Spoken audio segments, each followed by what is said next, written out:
you very much for coming. Thank you very much for coming. This should be a wonderful event. I'm very pleased to welcome Habib Tengor to Chapel Hill. It's the second time in Chapel Hill. He was here on January 17th, 2017. And he's currently doing a 2-month residency at the International Writing Program at the University of Iowa's Writers, the Iowa Writers Work. The Iowa Writers Workshop, yes.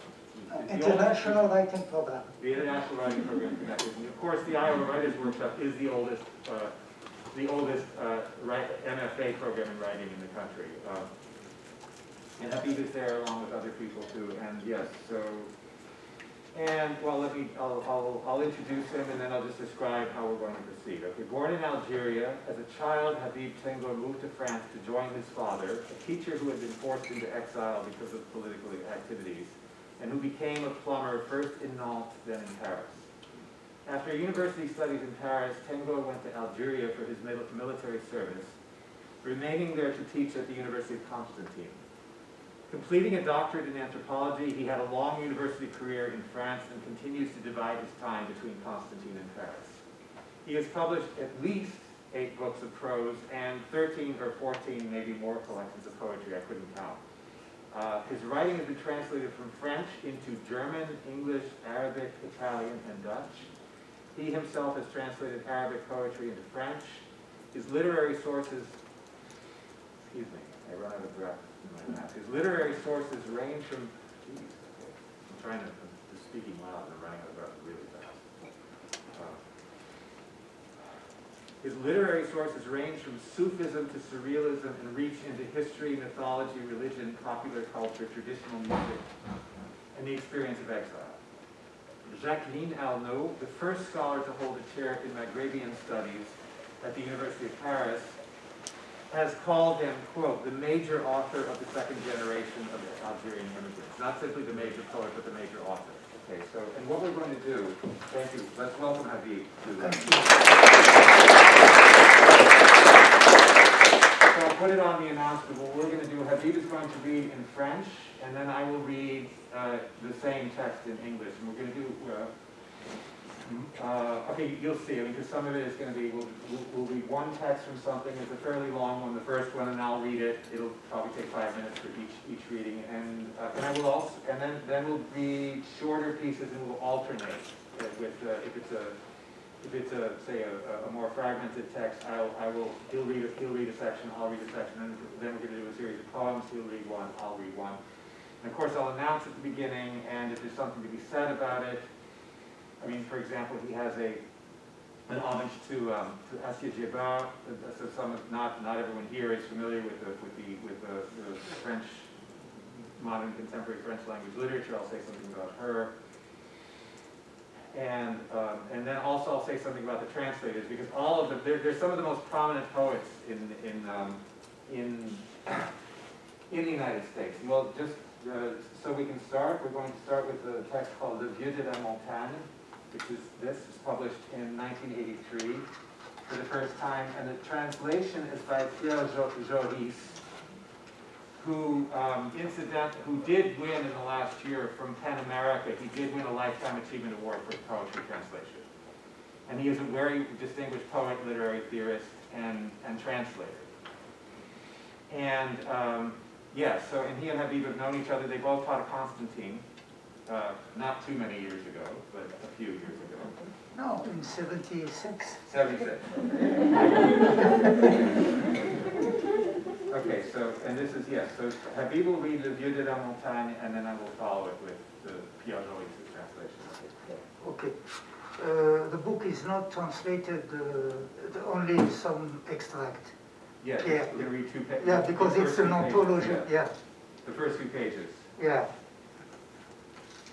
So, We just got to have oui, je vois. we rehearsed this yesterday. La première rue à la sortie du canal de l'Ourcq menait à Alamout, un quartier en démolition. Ce qui attira mon attention sur l'immeuble, fixité d'une blessure. Une seule fenêtre n'était pas murée avec un rideau étrange, écaille polychrome brillante, dévoilant une pièce vaste.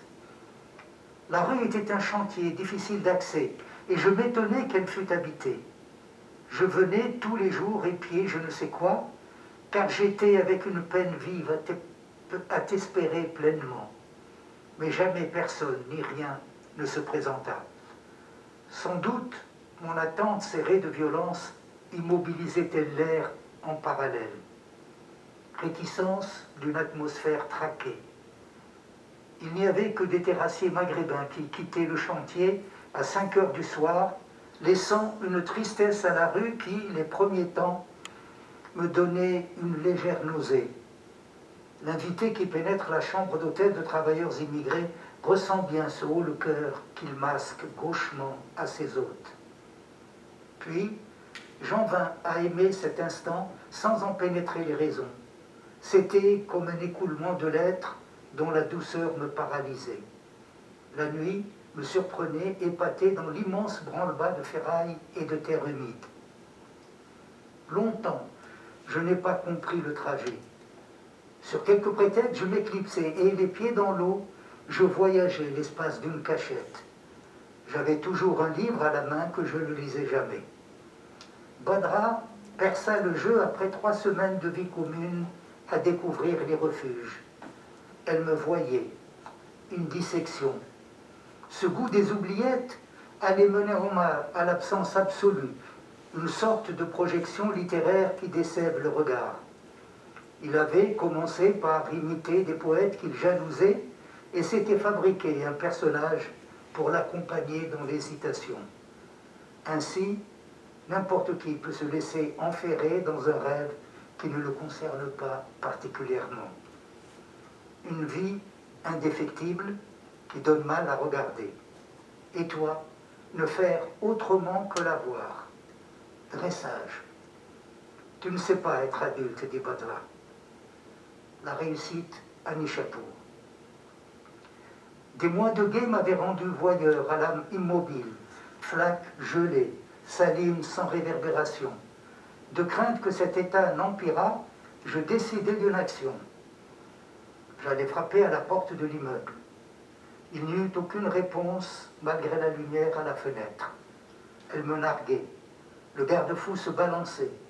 Je cognai la porte à coups de pied. Le silence, la rue molle. Je ramassai du gravier et le lançai contre la vitre qui se brisa. Je n'avais pas mesuré mon lancer. J'entendis un flou d'injures et Hassan m'apparut. Hassan, à qui Alamout doit la célébrité. Nous commandâmes plusieurs demi au Alamout Bar tenu par un vieil émigré marocain qui nous gavait de cacahuètes salées et de pois chiches au cumin. Plus tard, Abou Ali se joignit à eux, timidement. Il jouait au flipper, beaucoup, buvait beaucoup et disait leur avenir dans un rutilement de mots. Un soir de désœuvrement, ils versèrent le sang dans un gobelet sale qu'Omar avait dérobé dans une gargote de la place des Martyrs pour une aventure dont ils soupçonnaient l'insécurité. Hassan en avait eu l'idée pour les lier à jamais, car leur rencontre était un hasard longtemps prémédité. Omar but par divertissement et Abou Ali par attachement à ses 2 aînés qui l'inquiétaient. Ils se rendirent dans un bordel de quartier des ciseleurs et jouirent, à la vérité une éjaculation comme le rasoir, de la même femme qu'ils choisirent sur un coup de dé. À l'aube, ils erraient dans la banlieue de Nishapur, près de la Porte-Neuve. Le café de la jeunesse ouvrait à l'appel, disposait une longue banquette branlante contre le mur. Dans sa boutique exiguë, entre la mosquée et le café, le Tunisien trônait devant sa patte dans l'ocre de la lampe à carbure. Une brume légère chassait le bleu nocturne, rétablissant l'apparence de la place vide. Omar acheta des beignets et paya 2 tournées de thé. Ils étaient seuls, puis ils se séparèrent. Hassan prit un taxi marron pour Rome et Abou Ali le car pour Bagdad. Omar restait à Nishapur le lever du jour. Yes, so yes, again, this is Pierre Joly's translation. And one of the reasons I want to emphasize the poets who did it is that they're all poets for whom translation is an important part of their practice. They think that if there's poetry, there should be translation. And there is, and we know there's poetry, so there's translation. Okay. The first street off the Ourcq Canal led to Alamut, a neighborhood under demolition. Why did the building catch my attention? The fixity of a wound. Only one window was not bricked over, a strange curtain. Shiny polychrome scales, unveiling a large room. The street was a construction site difficult to access, and I was surprised that it was inhabited. Every day I came to spy, I know not what on, for with a burning pain I was hoping for you fully. But nothing or nobody ever showed up. No doubt my weight encircled with violence immobilized the air in parallels. Reticence of a trapped atmosphere. There were only the Maghribian construction workers leaving the site at 5 in the afternoon, abandoning the street to a sadness that at the beginning left me with a slight nausea. The guest invited into the hotel room of immigrant workers will feel this sense of revulsion and clumsily will try to hide from his hosts. Eventually I came to love this moment without being able to fathom the reasons why. It was like an emptying out of being, the sweetness of which paralyzed me. Night would surprise me, amazed in the immense commotion of scrap metal and humid earth. For the longest time, I did not understand the trajectory. Under some pretext or other, I would absent myself, and with feet in the water, I'd travel the space of a hiding place. I always had a book at hand I never read in. Badra saw through the game after 3 weeks of shared life discovering refuges. She saw me, a dissection. This taste for hideouts would lead Omar to the absolute absence, a sort of literary projection which unsaps the gaze. He had started by imitating poets he was jealous of and had created a character for himself that accompanied him in his hesitations. Anybody can thus let himself be caught in a dream that doesn't particularly concern him. An indefectible life that hurts to look at, and you to do nothing else but see it. Dressage. You don't know how to be adult, says Badra. Success in Nishapur. Months of watching had made me into a voyeur with a paralyzed soul. A frozen puddle, salty with no reverberation. For fear that this state would worsen, I decided upon an action. I went and knocked at the door of the building. There was no answer despite the light at the window. It was making fun of me. The railing was swaying. I kicked at the door with both feet. Silence, the soft street. I picked up gravel and threw it at the window pane, which shattered. I hadn't measured my throw. I heard a flood of invectives and Hassan appeared. Hassan to whom Alamut owes its fame. We ordered several beers at the Alamut bar, held by a Moroccan immigrant who stuffed us with salted peanuts and chickpeas with cumin. Later, Abu Ali joined us, timidly. They played the pinball machine, drank a lot, and read their future in lustrous words.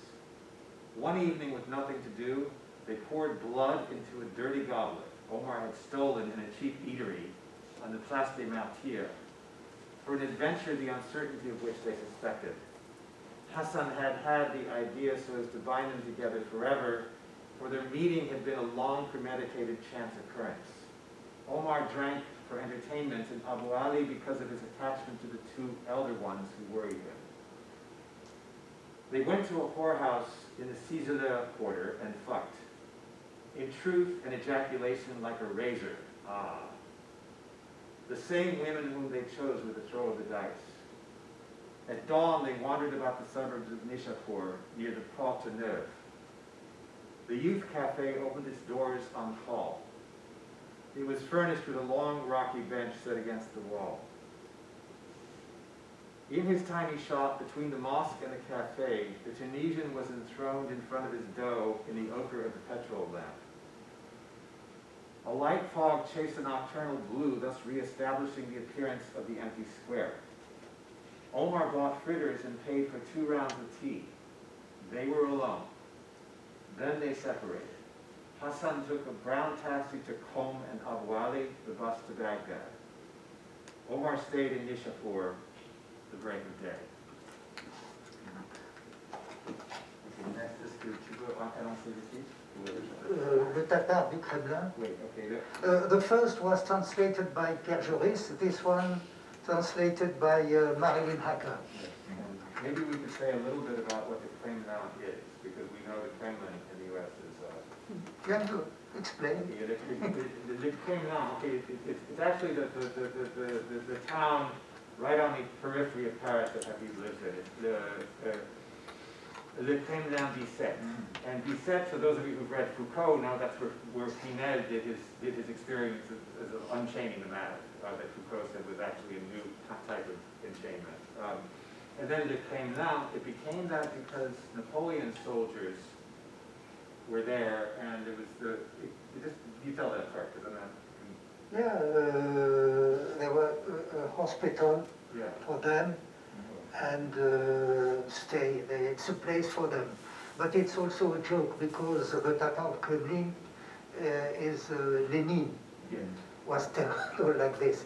But my Tatar is only a poor man, a poor immigrant, he has nothing. And so, in this book, well, it's many jokes about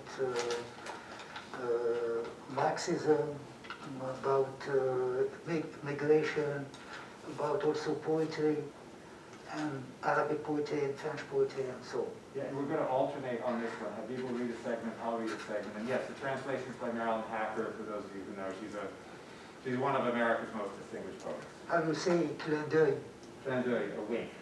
Yeah. Right. When you know French poetry, you can, the beginning is Apollinaire. Si j'avais 4 dromadaires, j'irais, voilà. And this, je vais le lire et on verra.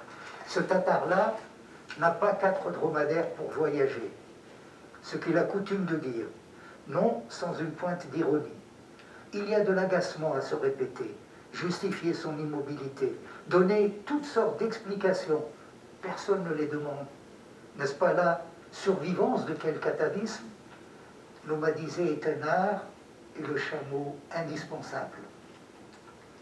This particular Tartar doesn't have 4 dromedaries for traveling. That's what he usually says, not without a touch of irony. It's annoying to repeat yourself. Justify your immobility. Give all sorts of explanations. No one asks for them. Isn't it the survival of some sort of atavism? Nomadism is an art. A camel is indispensable. Les Tatars en connaissent un bout dessus. Ce qu'ils ont raconté a été répertorié patrimoine universel. Ils ne sont pas les seuls, cependant, à avoir déployé une poésie savante sur cette question. Et des oasis pour la soif, selon l'adage. Propriété du pittoresque nomade. L'affirmation est catégorique, mordant coupant court à toute controverse. The Tartars know something about it. What they recount was classed as a world heritage. But they're not the only ones to have made use of a scholarly poetry on the question. And oases for thirst, as the saying goes, property of the picturesque nomad. The affirmation is categorical, scathing, cutting all discussion short. Ce Tatar-là ne quitte, pour ainsi dire, jamais l'enceinte du Kremlin. Murailles abattues depuis les journées de juin, fossés comblés, gigantesques boulevards périphériques, emplacements de marchés irrégulomadaires. Peu talentueux, peut-être au masque, stratégie de figuration, venin des fantasmagories métropolitaines, personnages réduits en serpillière. Ça n'est pas drôle, pas dramatique non plus. Il rêve dans son galetas dévoiler le mystère des villes splendides. Illumination. This particular Tartar doesn't leave, that is to say, never leaves, the enclosure of the Kremlin. Tide walls pulled down now since June. Trenches filled in gigantic peripheral highways. Places for not-so-weekly markets. Not very talented, maybe a mask, strategy of representation, poison of urban phantasmagoria, a character wrung out like a dish rag. It's not amusing, not dramatic either. He daydreams in his garret of unveiling the mysteries of magnificent cities. Illumination. Le moindre départ, à peine envisagé, c'est rare, s'avère un casse-tête chinois. Il faut réfléchir longuement, très longtemps, se morfondre, s'éplucher, se ronger, bâiller au cornet pour se secouer. Comment se décider à partir? C'est complexe et ça exige de l'énergie à gogo, contrairement aux idées préconçues ou reçues qui font ombre sur le mur au fond du débarras. The briefest departure, as soon as it's imagined, which is rare, turns out to be a Chinese puzzle. He's got to think about it at length, very lengthily indeed, to mope, to dissect, to gnaw away at it, to howl at the crows, in order to rouse himself. How do you decide to leave? It's complicated. It requires loads of energy, contrary to preconceived ideas, or received ones, that cast shadows on the wall behind the gun. Constamment, il prépare des plans détaillés, tracés au quart de poil, une précision de cap d'état-major prussien. De la minutie, il en a, un compas dans l'œil, malgré sa tare génétique. Il y travaille des semaines, sans relâche. Soudain, comme ça, presto subito, se rend compte qu'il n'a aucun moyen de les réaliser ou une autre destination mirifique lui traverse l'esprit. Et puis, à quoi bon tout ça? Ploup, poubelle. Dommage. He's constantly preparing detailed itineraries, drawn down to the millimeter, with a Prussian staff officer's precision. For minutiae, he has a compass in his eye, despite his genetic stain. He works on it non-stop for weeks. Suddenly, just like that, presto subito, realizes that he doesn't have the means to do this, or another extravagant destination occurs to him. And then, what good is it all? Finished. Trash can. What a pity. Aller à côté chiner à la foire de Villejuif, s'en jeter un au canon des Gobelins, toute une expédition, l'aventure, la grosse, là où ça frissonne dans les entonnoirs. Les fameux voyages de Sinbad le marin dans l'océan Indien ou en mer de corail, qu'il dévore goulûment dans la traduction de Galland, surtout les estampes acquises sous le manteau, ne sont pas grand-chose. De vulgaires randonnées du dimanche, de la gnognotte comparée aux plus petits déplacements qu'il doit effectuer hors de son patelin.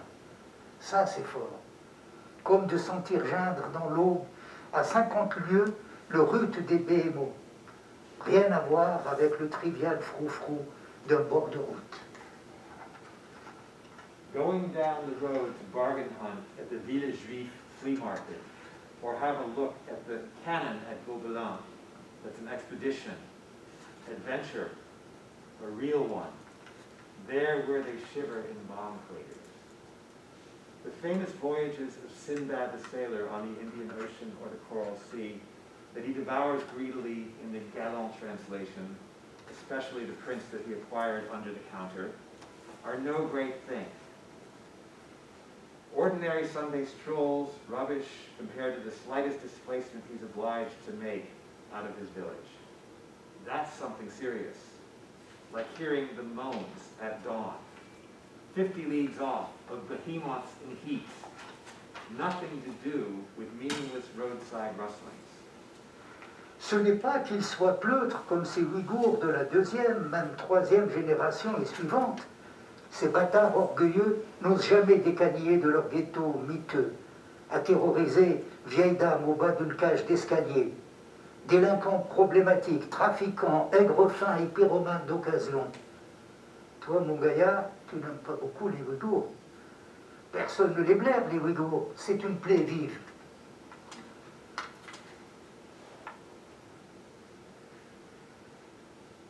It's not that he's cowardly like those Uyghurs of the second or the third generation and after.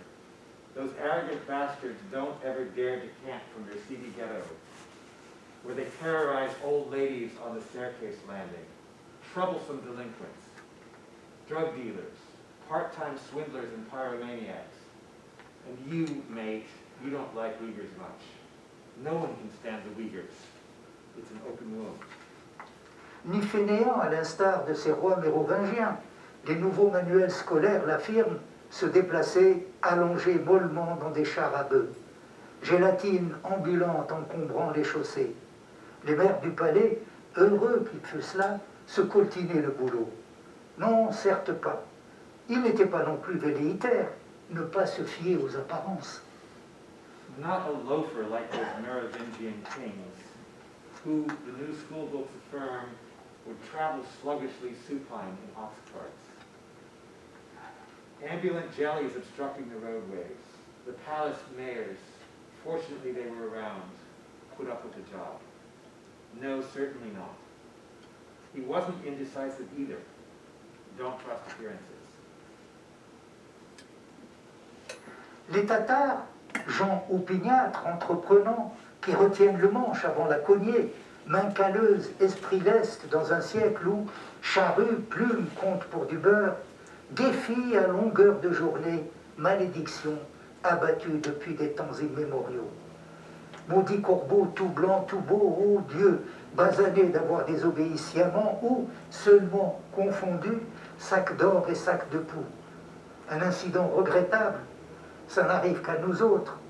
On n'en serait pas là, pourtant on en est là, dans la même gibecière que les Ouïghours. The Tartars, obstinate, enterprising people who don't give in easily. Calloused hands, agile minds in an era where plows, feathers don't mean a thing. Defying maledictions all day long and daily, demoralized and downcast for ages. A cursed crow, so white and beautiful, oh God, turned swarthy for having disobeyed deliberately or just mistaken a bag of lice for a bag of gold. A regrettable incident. It only happens to people like us, or we would have ended up like this. But we ended up like this, in the same satchel as the Uyghurs. Rien de tout cela ne le concerne. Son installation quasi officielle aux abords de Bicêtre, modeste logement de fonction en qualité de vétéran, lui a appris, oubliant sentence acier de la tribu, à tempérer son ascendance nomade, poser ses valises sur le parquet, rêve que le soldat caresse pendant la marche, plus facile à dire qu'à faire, mais c'est fait. L'uniforme, existence, ne tue pas pour de vrai. On goûte autrement, se diminuant, savant. But none of this concerns him. His almost official lodging on the outskirts of Bicêtre, a small government flat as he's a veteran, taught him, while forgetting proverbs, the steel of the tribe, to temper his nomad ancestry. To park his suitcases on the parquet, a dream the soldier cherishes while marching. Easier to say than to do, but it's done. An unchanging existence doesn't kill you, really. You taste things differently, diminishing, like soap. Tirer un trait sur son passé, il aspire écrire ses mémoires, un pied dans la tombe. L'espérance de s'entretenir avec lui-même, évacuer ses chimères, découvrir les mots utilisés pour se dire. Ça procure une légèreté, sans état d'âme, ni extravagance. Il a su défier l'impossible, remporter cette grande victoire. To draw a line through his past, he'd like to write his memoirs. One foot in the grave, the hope of a conversation with himself, getting rid of his illusions, finding the words to say who he is. It brings a kind of lightness, no moodiness or extravagance. He's been able to attempt the impossible, win that great victory. Au placard, ses instincts belliqueux, sa frénésie morbide, ses appétits sexuels inassouvis, son clinquant sauvage et nostalgique pour cultiver paisiblement un maigre lopin pierreux. Aime par-dessus tout bichonner un plant de tomates, ramené de Toulon avec de la laitue, de l'oseille et du serpolet. Gagné sans tricherie, tarot mémorable, on raconte à ce jour foisonnement de détails savoureux, des saillies forçant l'admiration, cette partie au café de la mairie. Into the closet with his bellicose instincts, his morbid frenzy, his unsatisfied sexual appetites, his trashy primitive nostalgia, to peacefully cultivate a sparsely rocky patch of land. Above all, prefers pampering a tomato plant he brought back from Toulon, with lettuces, sorrel, and wild thyme. One without cheating, memorable tarot reading. They still talk about it today. Profusion of savory details. Witticisms you had to admire. That card game at the Café de la Mairie. Ce tatar-là est imbattable au jeu de cartes, sauf au whist. Pas un jeu pour tatar. Ça lui permet de joindre les deux bouts, parfois faire bombance et ripaille, profiter tout le quartier de ses largesses. Agape préméditée à la mise en scène sophistiquée, le décorum, ce que mémoire retient. La générosité dans le sang, les recommandations séculaires, ce qu'il dit pour éviter l'étiquette décervelée des pensiers. Peut-être qu'il y croit aussi. Tout le monde est de la fête pour accueillir la manne, célébrer l'offrand, clamant à tue-tête sa devise « Je sème l'or ». Des jours pareils, sûr qu'on n'en verra pas de sitôt. This particular Tartar is unbeatable at cards, except for whist, not a game for Tartars, which permits him to make ends meet, sometimes throw a party, a feast, where all the neighborhood enjoys his largesse.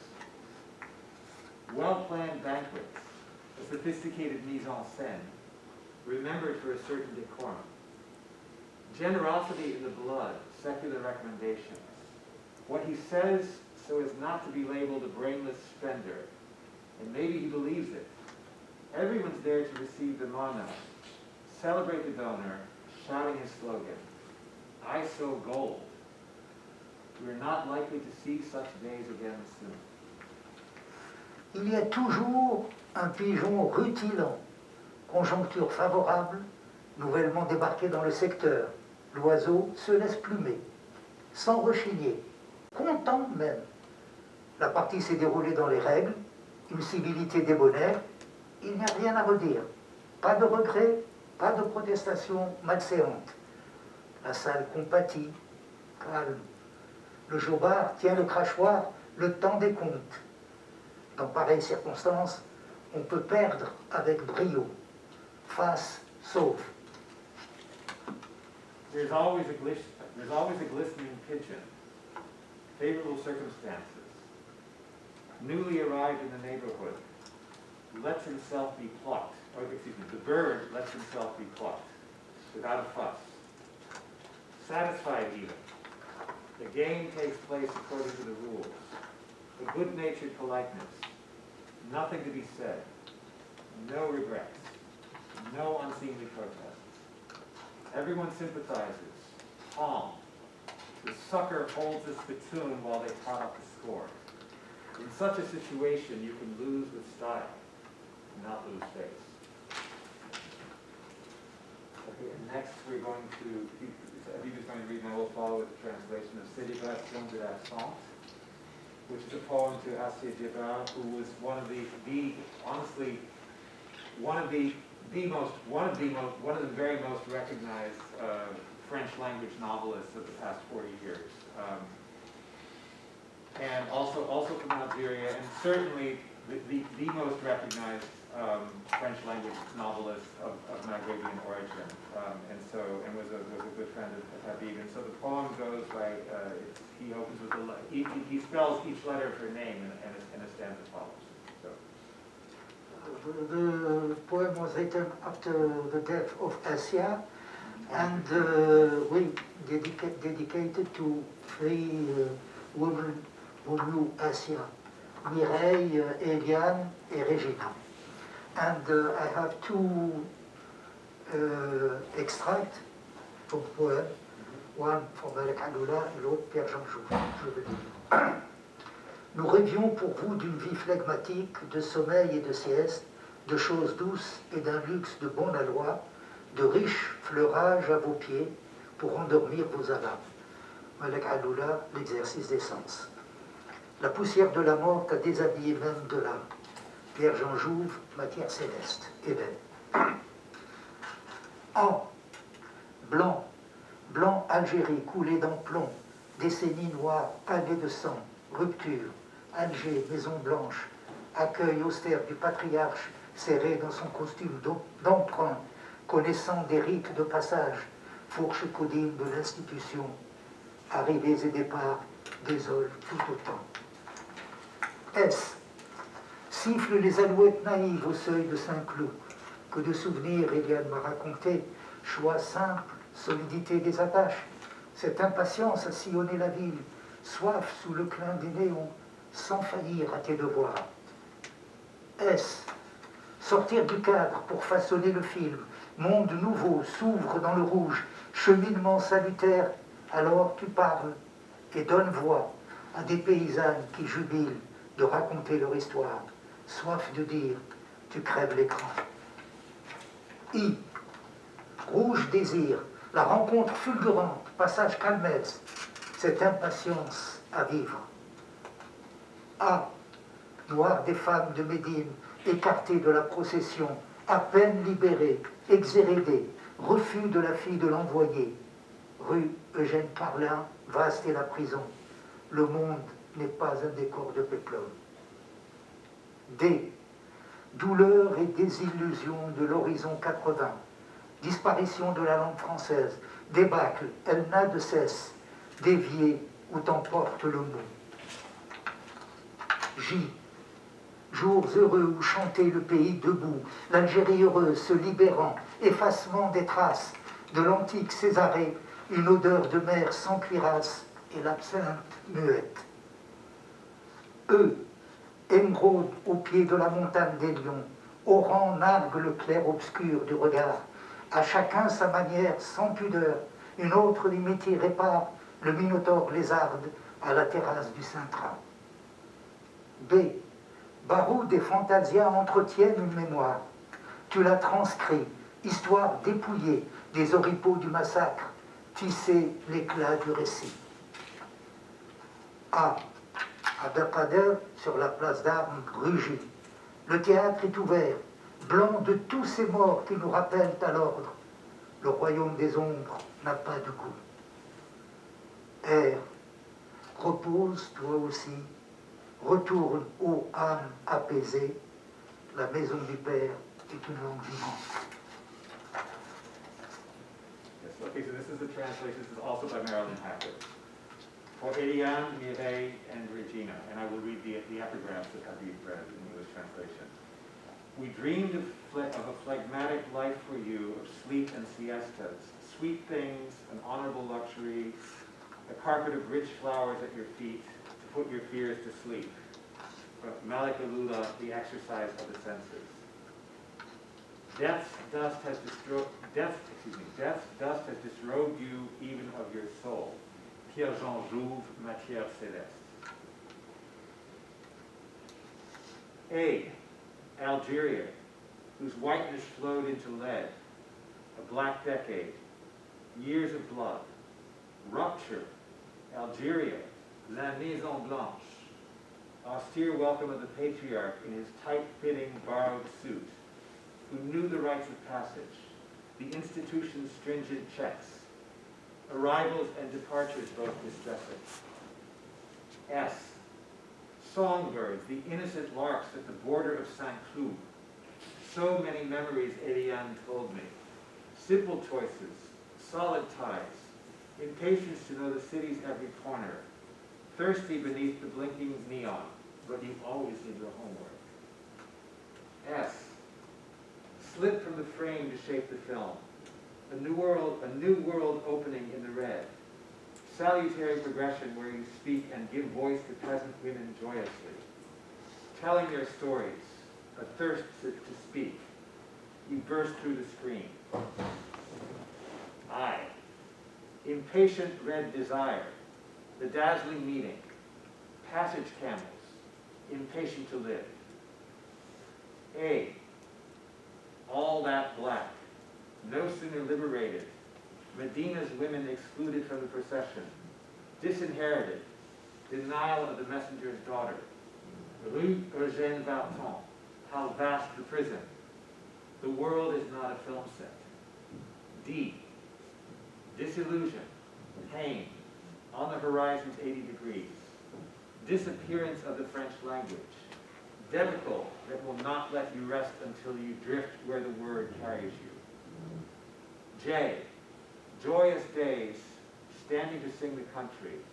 Algeria the fortunate setting itself free. Erasure of all trace. Of ancient Caesarea, the smell of the sea without armor, and mute absinthe. E. Emerald at the foot of the Lion's Mountain. Oran squash at the chiaroscuro of a gaze. To each his own shamelessness. Another Rimiti makes amends. The Minotaur basks in the sun on the Sintra's terrace. B. Brawling and fantasia keep a memory alive. You transcribe its austere narrative from rags of the massacre. Weave the story's brightness. A. Abdelkader roars on the Place d'Armes. The theater is open, white with all those dead calling us to order. The kingdom of shadows has no taste. R. Rest, you too. Return in peace, O soul. The Father's house is a living language, open to guests passing through. And Next, we're going to do this next. to finish here, short poems written in Berlin. Yeah. Yeah, he spent. I was 1 year in Berlin, so in 17, 18. Yeah, and from the title of the series is, it's a longer series, there are many. Yeah, Berlin, Berlin déjà. Okay, yeah, okay. And yeah, so it's going to be, it's 6 poems and we'll alternate. Yeah, so. Errance nocturne. Couvert de nuit et d'amertume, tu convoques les amis absents, t'affliges de leur absence. La ville ne peut rien pour toi. Sa victoire étincelle sur la tour, indifférente à la circulation. Sous un lampadaire, tu consultes le plan pour retrouver ton chemin. Comment traverser le Tiergarten sans se cogner à une ombre? Arrivé à Kantstrasse, les terrasses invitent le passant à boire. This is the translation by Cole Swenson, who is the chair of the creative writing program at Brown University, and she and I share an alma mater. She was a doctoral student at Santa Cruz, and I was an undergraduate here, University of California, Santa Cruz. Nocturnal wanderings. Covered by night and bitterness, you gather absent friends, grieve their absence. There's nothing the city can do for you. Its victory sparkles on the tower, indifferent to traffic. You check your map under a streetlight to find your way. How to cross the Tiergarten without running into a shadow. Once in Kantstrasse, the sidewalk cafes invite the passerby to drink. Lecture.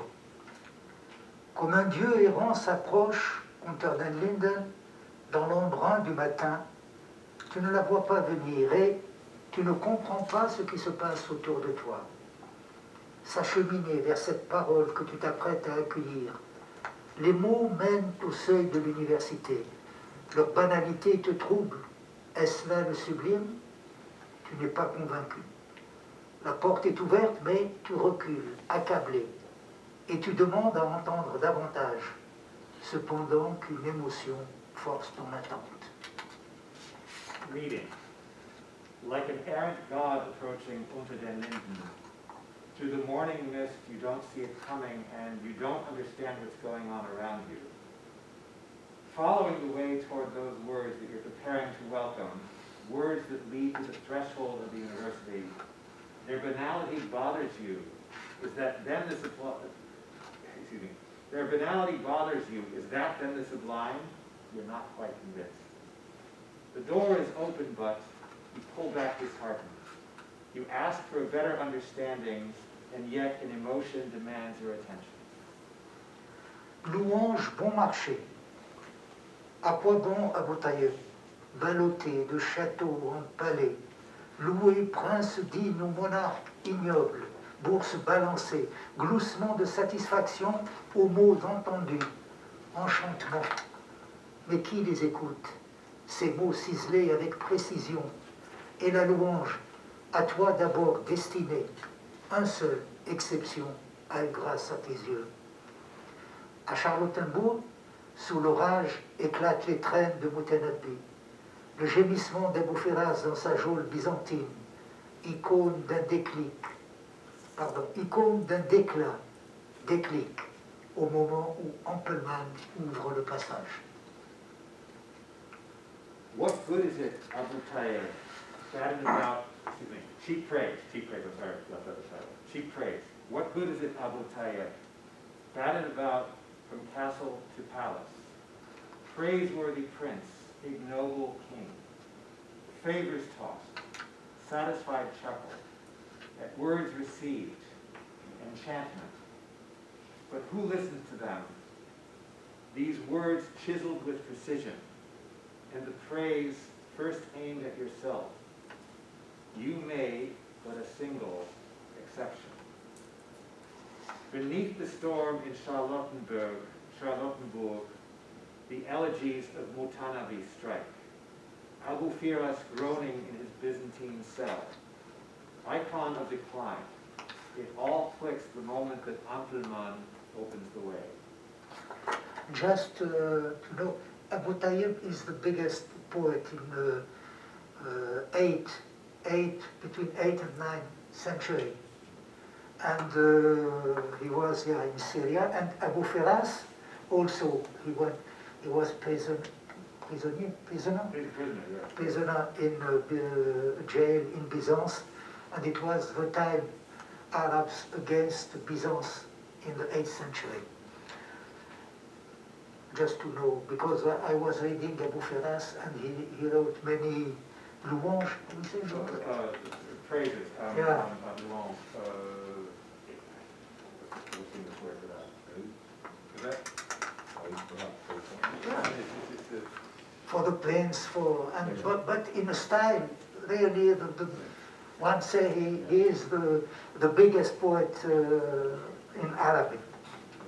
So, le cœur métropole, satisfait d'un sommeil sans trêve, torride, l'œil s'ouvrant, la rue où des voitures se serrent. Tu retiens un souffle qui peine à respirer. Ta tête résonne de tant de bruit, se perçoit un vague clapotis, et voilà. Ton cœur vole en éclats. Que veut dire cette voix? Elle t'interpelle. Tu n'es pas détenteur des secrets de demain, ni ne sais déceler dans les éléments des signes dont tu possèdes la clé. C'est la grande ville. The metropolitan heart. Satisfied with a sleep free of torrid truces, the opening eye, traffic jam in the street. You hold your breath which barely breathes, your head amid so much noise. Nonetheless hears a vague tapping, and suddenly your heart explodes. What does this voice mean? It calls you. You neither hold tomorrow's secrets nor know how within the elements to find the signs to which you hold the keys. It's the big city. Visite. Devant ce qui sidère, pas la difficulté encore à venir, si ce n'est déjà là, l'urgence d'un mot porté. Explorer un paradis perdu, à moins de revenir sur nos pas, incertain de ce que nous avons laissé sans inventaire. État lamentable. Monde en déséquilibre. Est-ce perdition? Devant toujours un éblouissement imperceptible, l'œil nu qui exerce une pression, une tension neuve dans ce corps amaigri, il entend se projeter ailleurs un ultime frisson. Visit. Faced with the astonishing, not the difficulty, yet to come, unless it's already the urgency of a word long carried. To explore a lost paradise at least, to recover our steps, not sure what we've left behind unnoticed, sorry state, world out of balance, is it perdition, always faced with an imperturbable glare, the naked eye that exerts a pressure, a new tension in this thinner body. He sees himself projected elsewhere, an ultimate shiver. Balcon ou Landstrasse. Pourtant les oiseaux gazouillent à ton oreille. Le soleil te fait scier. S'introduit une joie. Elle te remémore le café du matin de l'enfance sur la peau de mouton dans la cour où les bêtes s'apprêtent à être menées à la rivière. Oui, ces joies. Et dans quelle proximité? Tu dérives à l'instant où s'insinue un doute. Ce que peut le poème éloigne cet importun et savoure simplement ce matin en terrasse sur la Uhlandstrasse où le pain grillé est déjà sur la table à côté des hymnes de Hölderlin. Uhlandstrasse balcony. Yes, the birds twitter in your ear, the sun makes you blink, slipping in a joy, which reminds you of having morning coffee as a child on the sheepskin in the courtyard where they're getting the animals ready to go down to the river. Yes, it's joy. And how close. You drift into an instant in which now doubt slips in. What can the poem do? Chase away the unwelcome and simply savor this morning in a sidewalk cafe on the Uhlandstrasse where the toast is already on the table next to Hölderlin's hymns. Thank you.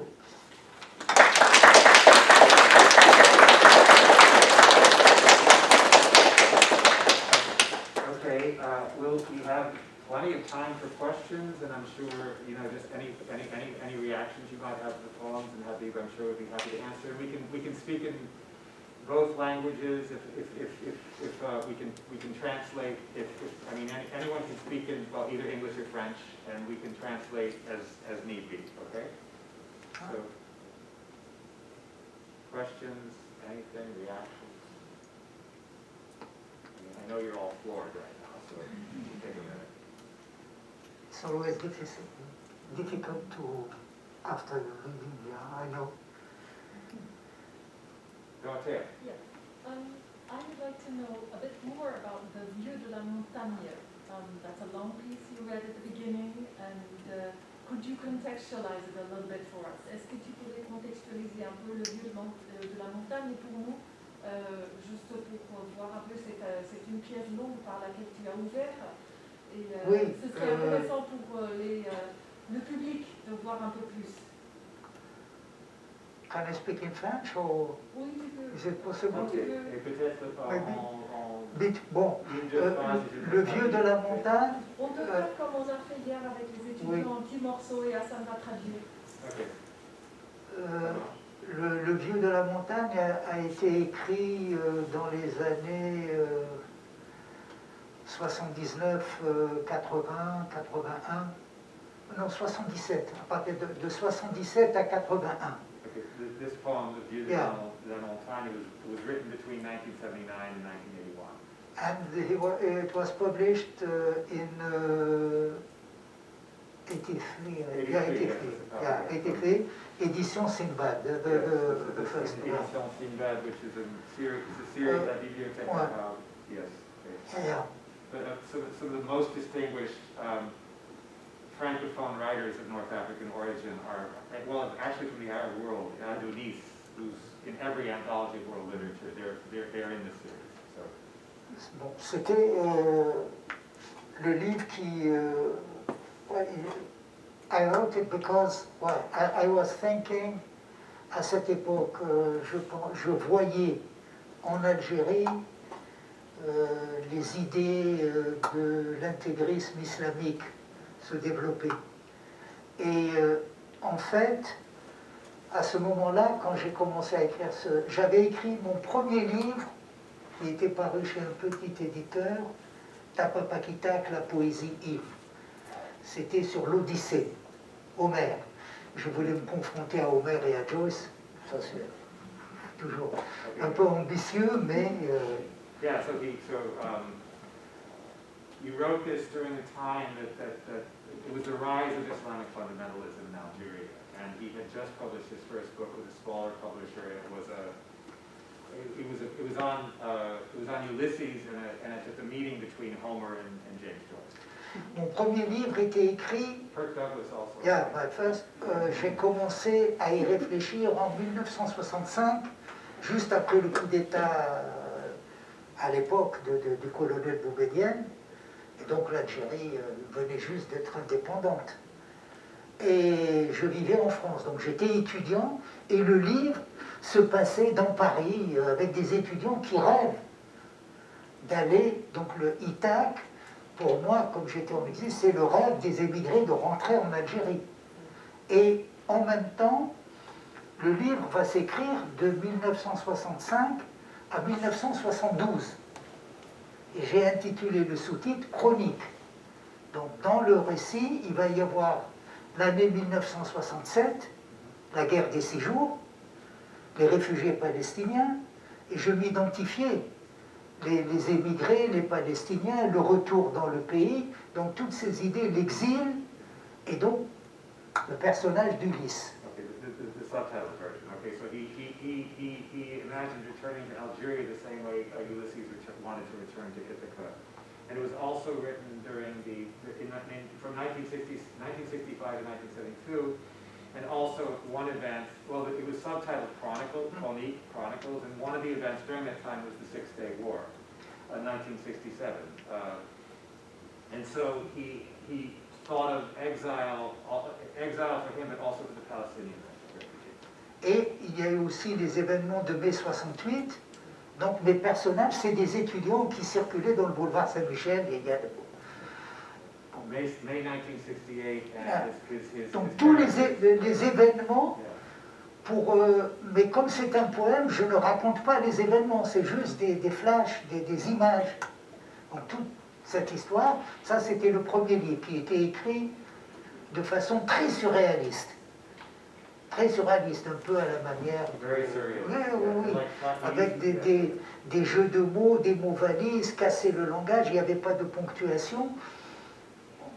He used the word several times now. He used the word flash, meaning a photographic flash. That's the French word. The French word for flash, that flash is flash. And yeah, so it's that kind of flash and how he imagined the words.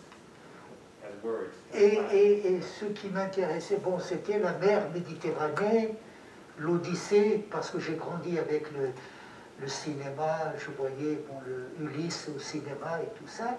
Donc c'était cette idée-là. Quand je suis rentré en 72, donc le livre était terminé, je l'avais laissé, ce livre-là était terminé.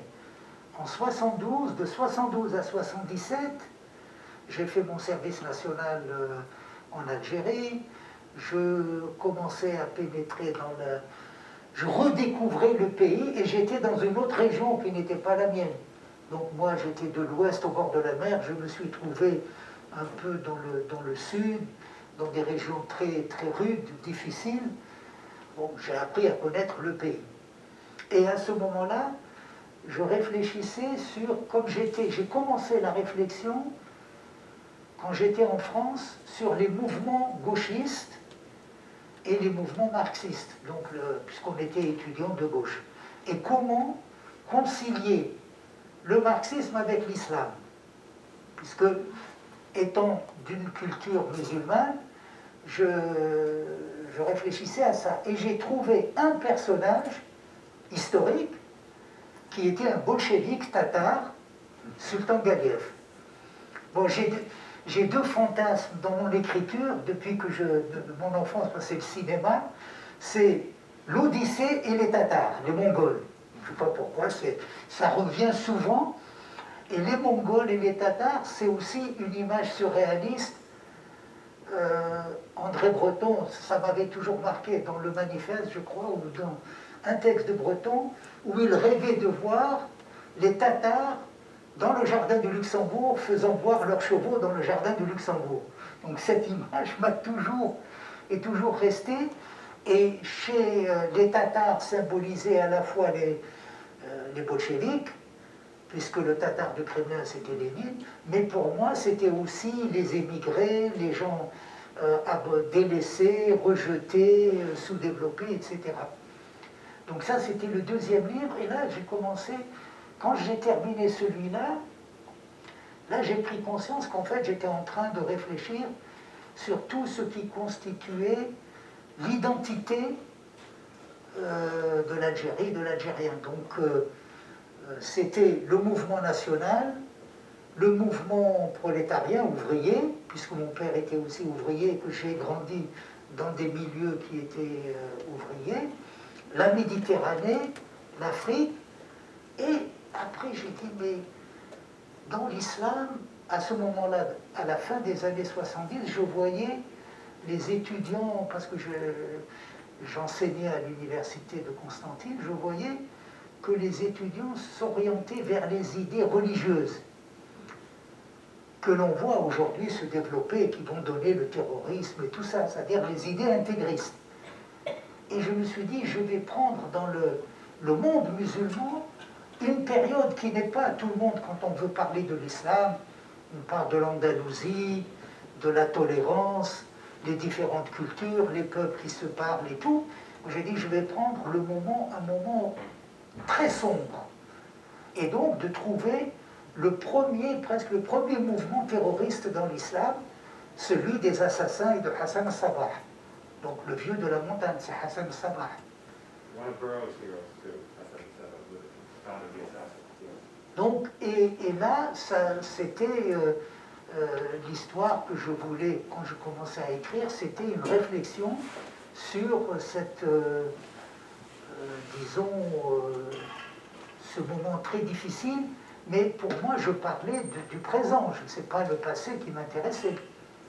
C'est pas, je ne cherchais pas à raconter une histoire, mais à partir de cette trame, imaginer le monde tel qu'il se passait au présent. Okay, well, I can't. I didn't want to interrupt. It was too good. But okay, so we have here the connection between Marxism and Islam, and who is yes? Who did you find was the connection? Was the intersection between Marxism and Islam? C'est le sultan Galiev. The Sultan Bolchevique tatar, j'ai beaucoup étudié, qui a été éliminé par Staline, donc j'ai beaucoup. And then the Tartars we saw, because André Breton has Oui. the Tartars in the Jardin du Luxembourg, and it's not a very kind presentation, it's a representation. Non, c'est une image comme ça, c'est pour attaquer l'ordre bourgeois. Okay, yes, so Habib sees in the Tartar this figure then of the downtrodden Oui, oui. Yes, and not unlike it's très like the word Fellaheen for that. Oui. That population, yes. Et pour le vieux de la montagne, il y a aussi Burroughs. Je lisais beaucoup la Beat Generation, donc il y avait à la fois fumée, à l'époque où on était jeune, donc ça c'était normal. Le hashish et tout ça, c'était. Et donc Burroughs parlait, quand il parlait du vieux de la montagne, de Alamo, des assassins, c'est sur les fumeurs de hashish. Hashish. Yeah. Because Burroughs also, so he's riffing on Burroughs here. For those of you who read William S. Burroughs, who was very interested in the experience that drugs brought, which was sometimes horrific, mind-opening, but also can be quite horrific. Oui, oui. And the question of hashish, because Hassan al-Sabah is one of Burroughs' heroes also, so these characters from Burroughs turn up in this. Et then there's also oui. assassins, which is related to the word hashish, actually. And then there are also Oui, oui. the very first Islamic terrorists, he Mhm. said. Et il y a aussi dans Baudelaire, Nerval, dans Le Voyage en Orient, l'évocation. Donc c'est en même temps, c'est toutes ces évocations à la fois poétiques, littéraires, et comment je les retravaille en faisant des télescopages de temps, de faire un montage qui va paraître étrange. Mais l'étrangeté, disons que je travaille surtout la sonorité des mots et que quand on les relit, plus on les lit, plus il faut qu'ils apportent quelque chose. C'est-à-dire c'est les mots, j'explique comment les mots sont agencés. Les mots peuvent être très simples, mais dits à ce moment-là, de cette façon-là, ils vont sonner étrangement. Yes, the words. Okay, I know. All right, we'll translate some of this for those of you who aren't following. Okay, other questions, comments, anything? Yes, Irina. Oui, je vous remercie infiniment pour cette très belle lecture. Je voulais vous poser une question parce que vous parlez de... On qualifie vos textes d'écriture de l'exil, n'est-ce pas? Vous parlez de ce style surréaliste, du nationalisme, des questions identitaires.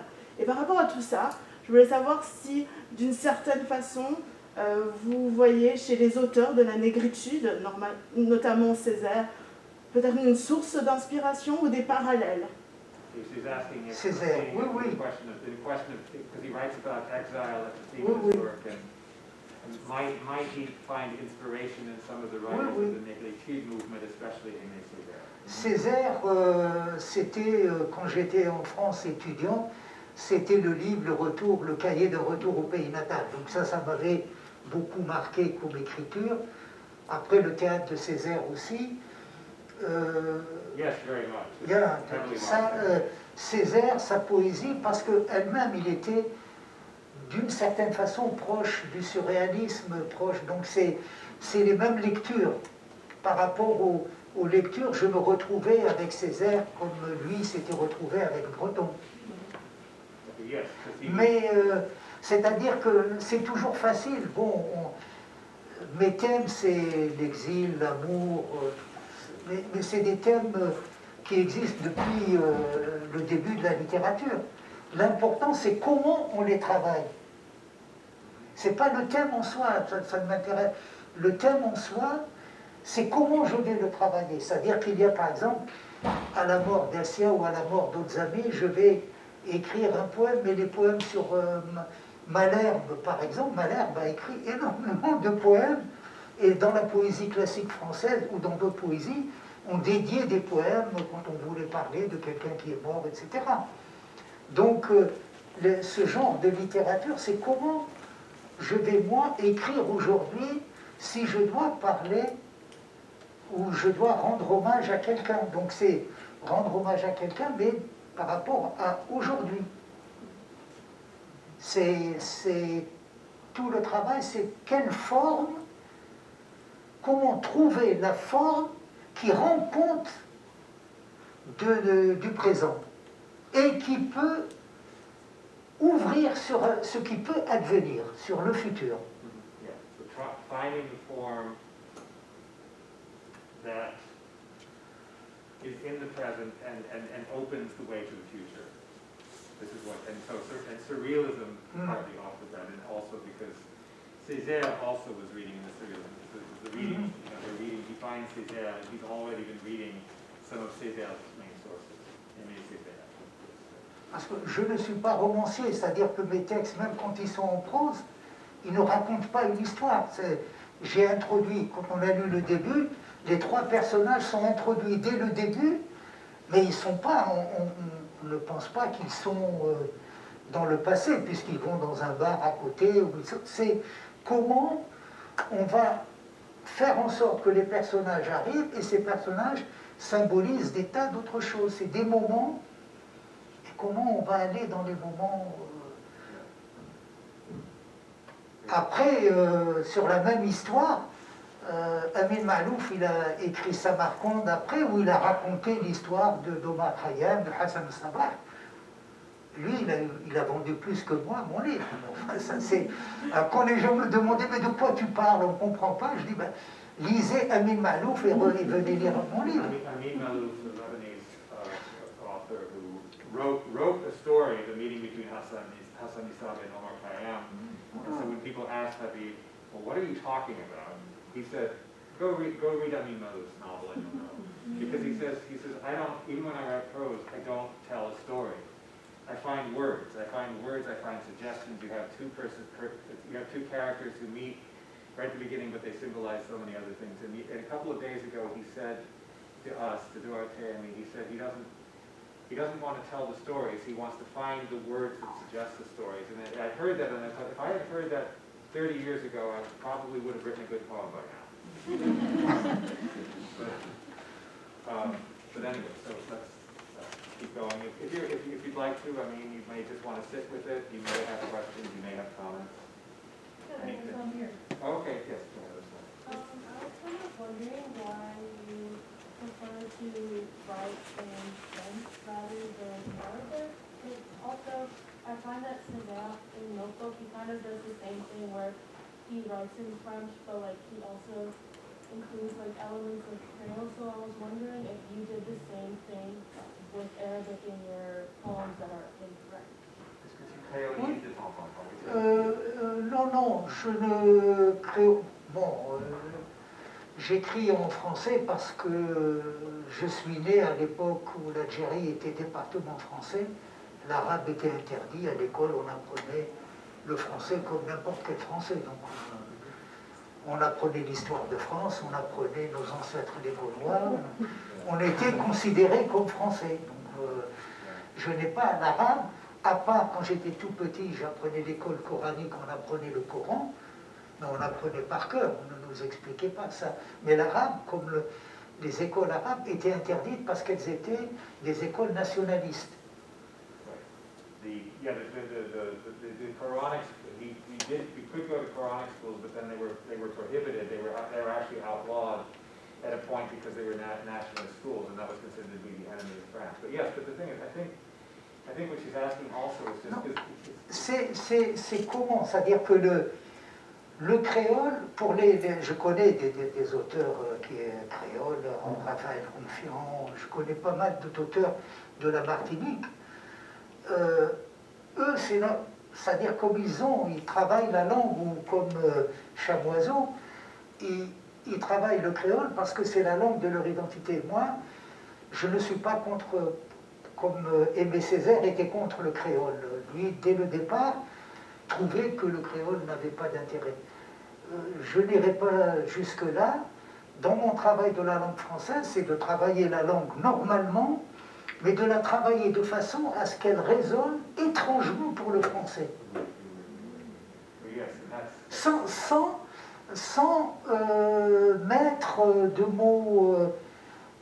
d'exotisme ou de parler...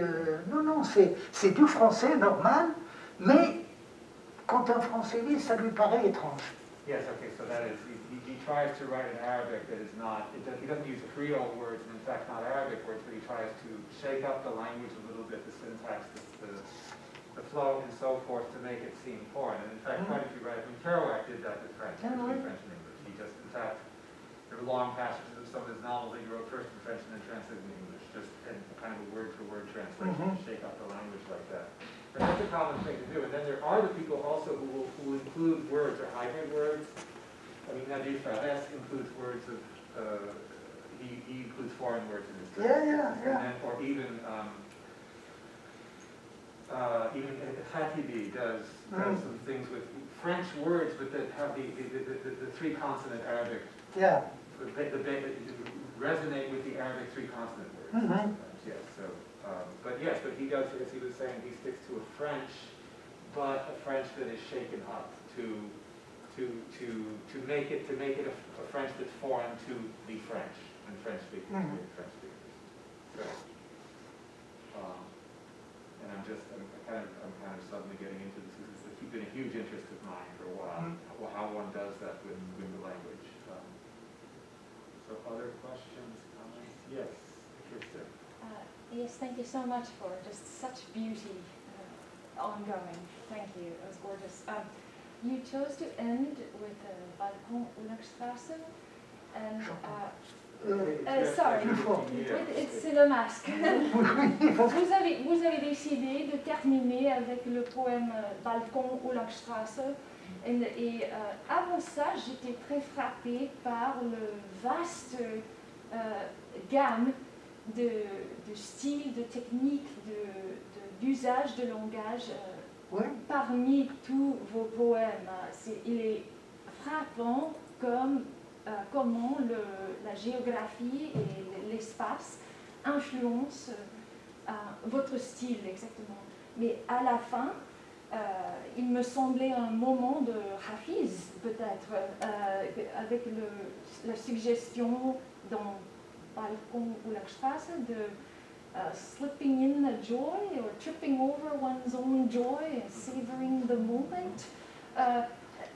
Est-ce qu'il y a, en plus de cette surréaliste tendance que vous avez bien expliquée, des influences d'autres, qui pas français, alors étrangers, pas des français, et comme rencontre d'autres poètes, comme personnages. Oui, j'ai été beaucoup influencé par un des grands poètes qui m'a beaucoup influencé, c'est un poète grec, Séphéris, Georges Séphéris. Je lisais, je ne connais pas le grec, j'ai dit j'aurais appris le grec rien que pour lire Séphéris. Et il y a un autre poète, il y a plusieurs poètes latino-américains, dont Octavio Paz, que j'ai beaucoup lu et qui m'a beaucoup marqué. Il y a César Vallejo, il y a beaucoup de poètes latinos qui m'ont beaucoup marqué, ou espagnols aussi. Les poètes arabes pré-islamiques d'avant, j'ai grandi avec ces poètes. Et c'est aussi la tradition populaire, la poésie populaire. À la fois la poésie populaire de langue arabe, mais des fois d'autres pays aussi. Yes, okay, so talking about his influences, I think you heard the names, I think, and so he's talking about his poetic inspirations, poetic influences. And you, Oui, mais et aussi, c'est-à-dire ça dépend des moments. Je veux dire que comme j'écris depuis longtemps et que je ne vais pas réécrire la même chose, ça dépend. Les poèmes derniers qui ont été lus, c'était au moment où j'étais à Berlin, quelques sensations, au jour le jour. Au lieu d'écrire un journal, c'est comme un journal. Je passe dans une rue et voilà, tout d'un coup, il y a des choses qui vont s'ajouter les unes aux autres, et je les ai. C'est des poèmes qui sont des poèmes courts que j'ai écrits, disons, moi, par exemple, les poèmes que j'ai mis beaucoup de temps à écrire, c'est La Sandale d'Empédocle, ou bien Traversée qui est traduit aussi Crossing. Il est traduit entièrement par Marilyn Hacker. Traversée, j'ai la première version qui a été traduite par Pierre Joris, mais j'ai mis 30 ans. La dernière version vient de paraître en France et je l'ai terminée à Berlin. Donc là, c'est un long poème avec beaucoup de renvois sur le temps, sur l'espace, etc. Mais là, je travaille dedans des rythmes variés, etc. Tandis que l'autre, c'était simplement, c'est juste la fugacité du temps. La Ulachstrasse, c'est comment se réveiller le matin, avoir son petit déjeuner, avoir le livre à côté, parce que je lisais Hölderlin, donc il est là. Et c'est jouir d'un moment particulier, juste à ce moment-là. C'était pas, ça ne va pas plus loin que ça. and then Hölderlin is there too. Yes. Okay, all right. Bon, merci. Thank you.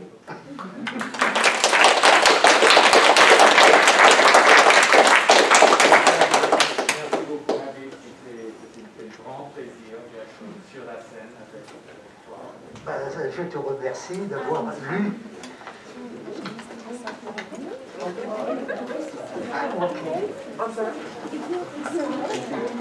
Oh, I did. Yeah.